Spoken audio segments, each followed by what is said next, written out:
Assalamualaikum warahmatullahi wabarakatuh. Waalaikumsalam warahmatullahi wabarakatuh. Kembali lagi bersama kami di podcast Obrolan horor.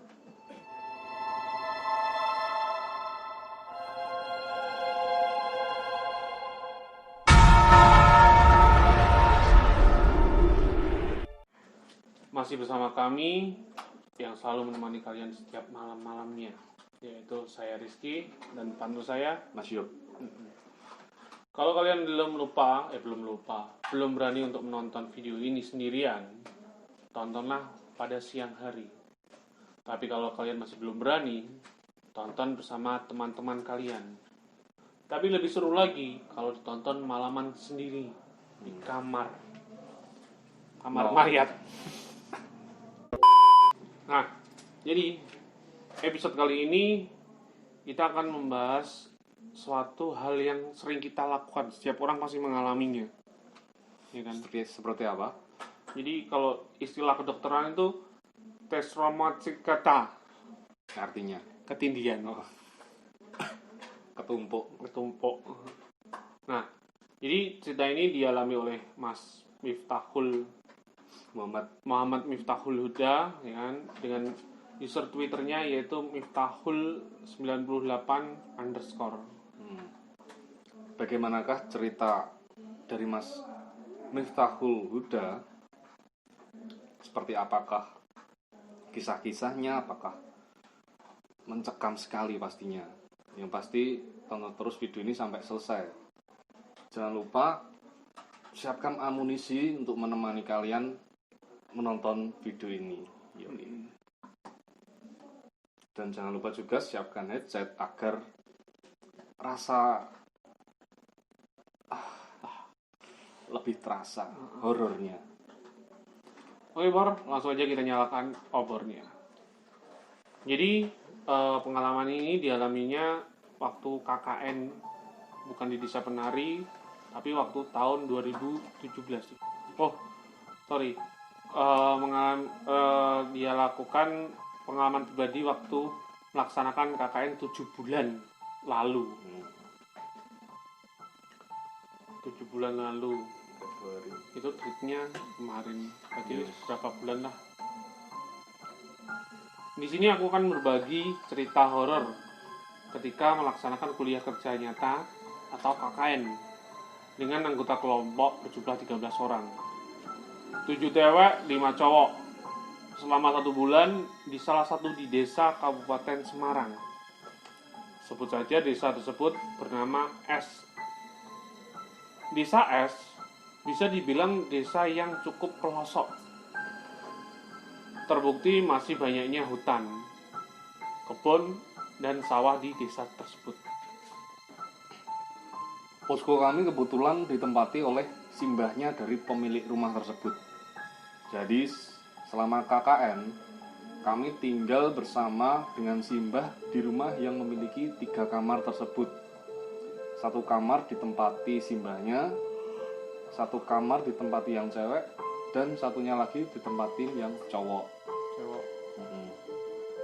Dan kebetulannya lagi posko KKN kami bersebelahan dengan rumah yang sudah kosong sekitar 6 tahun, di mana terdapat kebun-kebun di belakang rumah tersebut dan posko kami.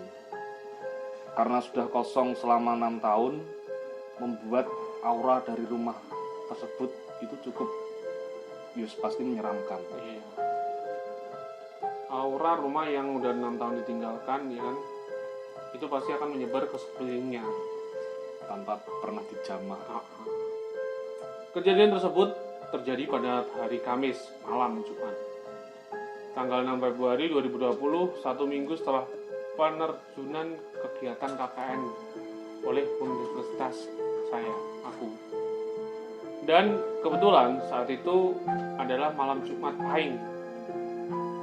Pada hari Kamis sore, aku dan beberapa temanku silaturahmi ke rumah kepala dusun setempat untuk memperkenalkan kelompok kami dan program kerja selama melakukan KKN di desa itu. Ada 4 dusun yang harus disambangi. Salah satunya adalah dusun SN inisial. Dusun SN adalah dusun terjauh di desa tersebut. Tidak hanya jauh, bahkan untuk bisa sampai ke dusun SN tersebut harus melewati hutan dan sawah. Karena letaknya yang sangat jauh, dusun SN menjadi destinasi terakhir kunjungan silaturahmi kami. Saat itu kami berkunjung ke dusun SN sudah sangat sore dan pulang menjelang maghrib. Jadi sekitar jam 5:30. Aku sempat khawatir dan membaca beberapa surat pendek, Al-Ikhlas, Al-Falaq, Anas dalam hati sepanjang perjalanan pulang ketika melewati hutan di dusun tersebut. Selain karena pulang menjelang waktu maghrib, aku juga mengoleskan minyak wangi dengan bau yang mungkin agak horor bagi orang-orang awam pada bajuku sebelum keliling silaturahmi ke dusun-dusun.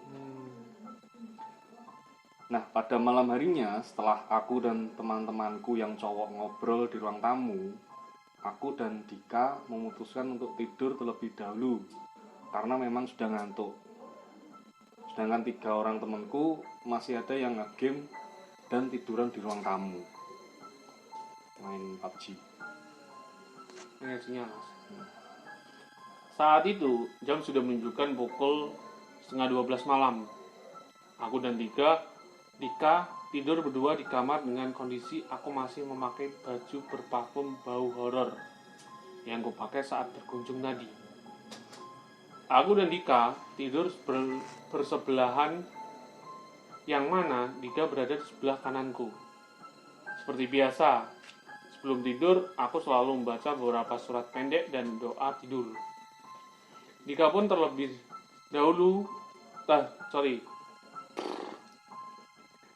terlelap terlebih dahulu. Sedangkan aku masih mainan handphone sampai benar-benar ingin menutup mata. Saat aku mulai tertidur, aku merasa kalau tangan dan kakiku tidak bisa bergerak. Dan kebetulan waktu itu aku tidur dengan posisi telentang. Selain tangan dan kakiku yang tidak bisa bergerak, aku pun juga merasakan susah bernapas serta sulit untuk mengeluarkan suara dari mulutku. Bahkan untuk membuka mata pun aku tak bisa. Jadi seperti ada yang menutupi wajahku.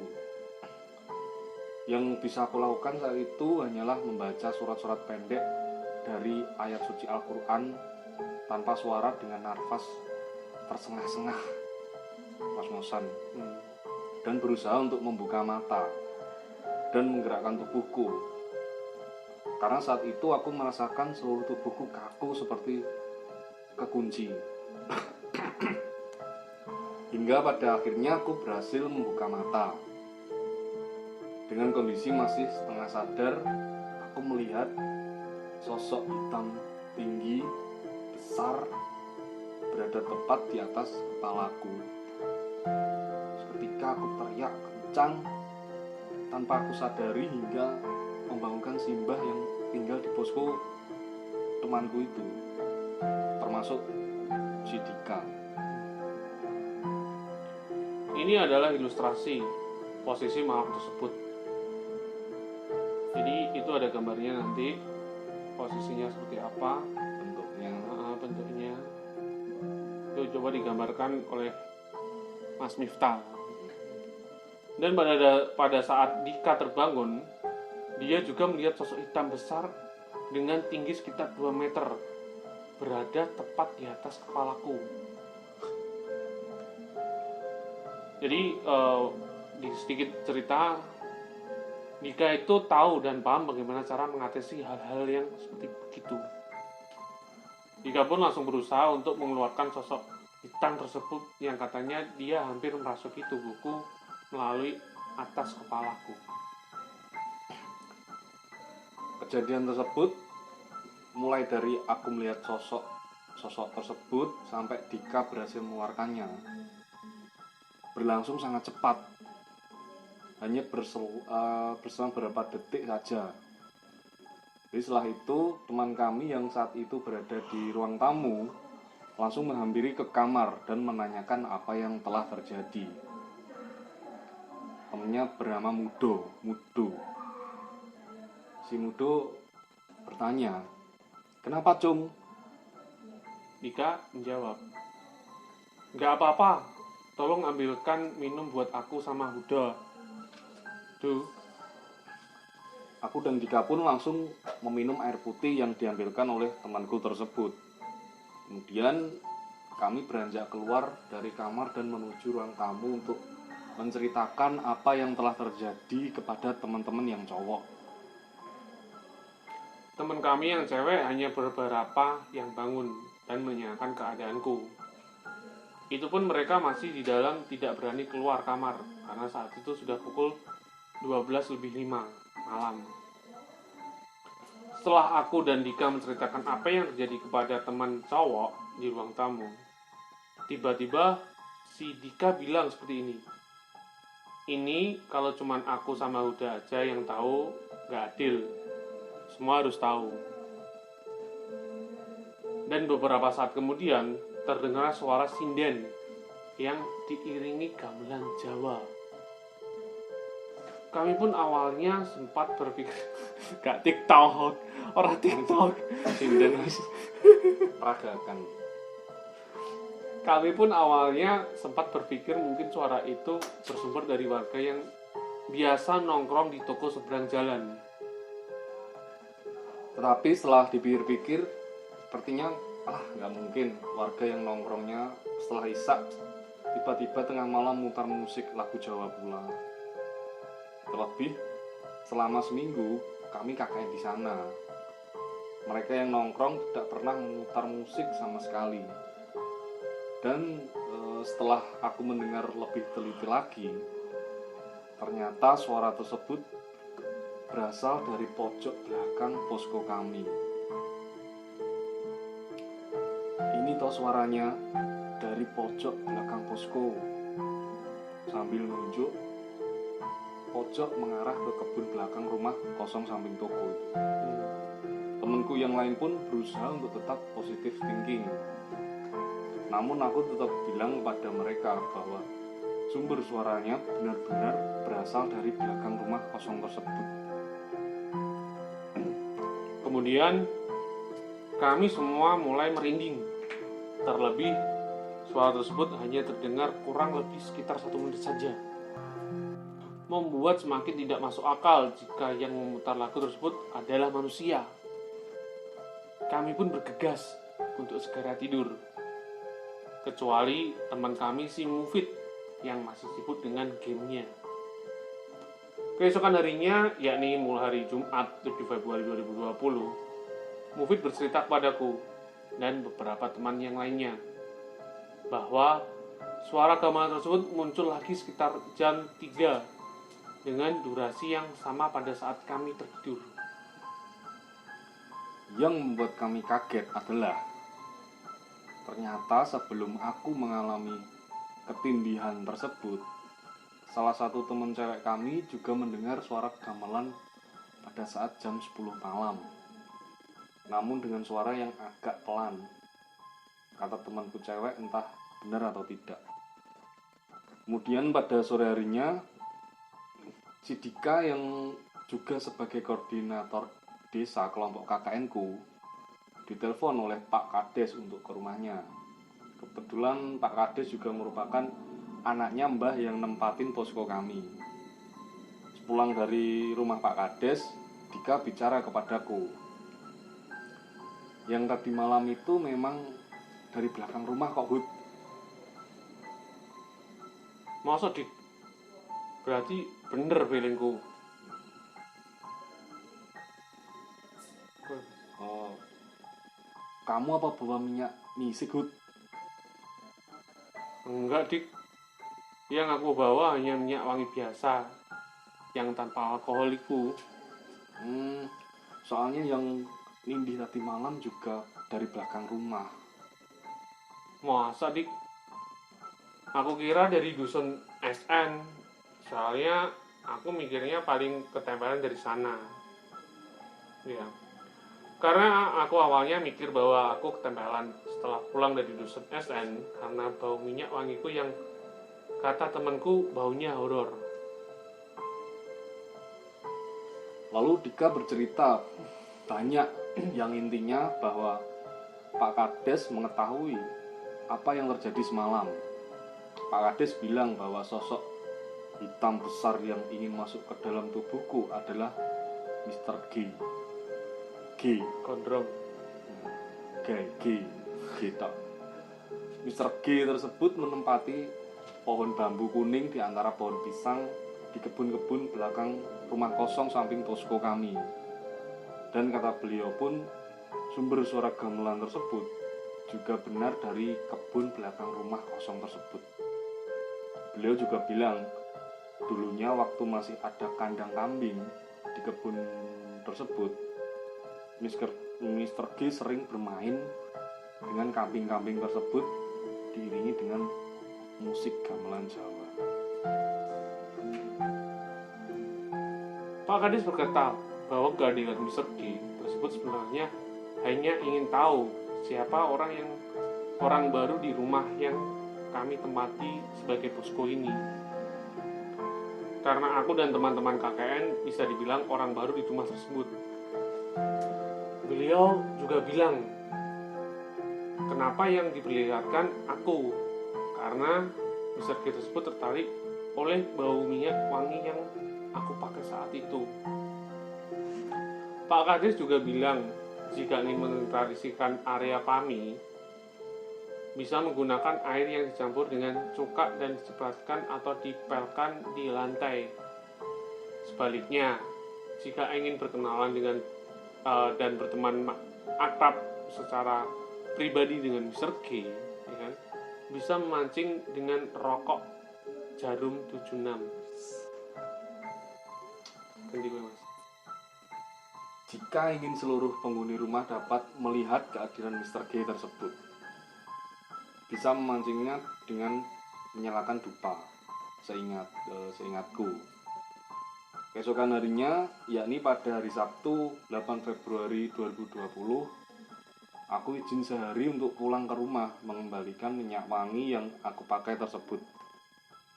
Sekalian mencuci beberapa baju yang pernah aku olesan minyak wangi itu.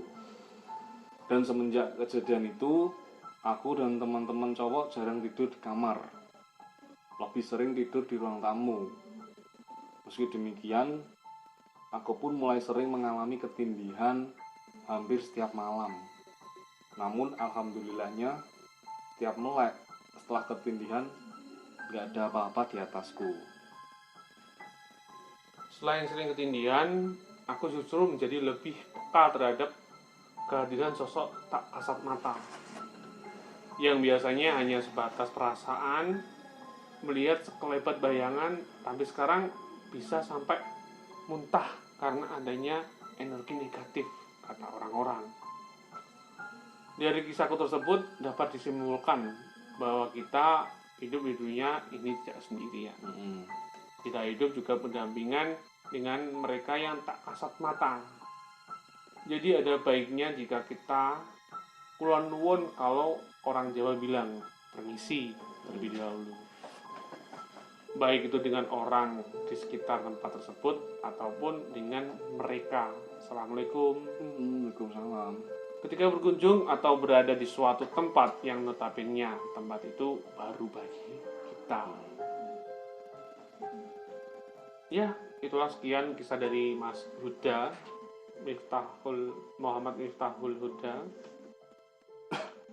Jadi kejadian ini dialaminya waktu Februari tahun ini, Mas, ya, 2020. 7 bulan yang lalu, kalau dari dia menceritakan tripnya. Membuat trip itu. Pas KKN. Ya. Sebenarnya kalau ngomong masalah rumah itu kalau seenggak-enggaknya kosong, jangan sampai dibiarkan benar-benar kosong. 40, seenggak-enggaknya jangan sampai lebih dari 40 hari lah.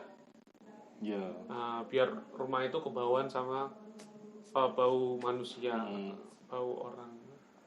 Kalau lebih dari 40 hari nggak ada yang nempatin, nggak ada kemasukan manusia, itu kan makhluk lain yang memasukinya, meninggalinnya, menempatinya. Mabar nobar di situ. Iya, Buat base camp. Biasanya bisa dipasrahkan orang setiap seminggu sekali atau berapa kali dibersihin, nyapu, ngepel gitu kan rumahnya ya buat anak-anak kuliah biasanya. Tapi kan ini pelosok di desa. Iya. Dusun.